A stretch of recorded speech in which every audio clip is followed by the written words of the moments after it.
Hello বন্ধুরা, আজকে দেখো বড়া পরব।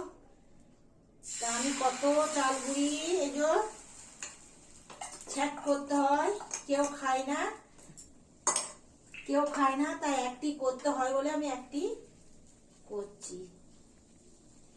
কেউ খেতে চায় না। এই যে বড়া করছি, বড়া খুন্তিতে নিয়ে আসি না।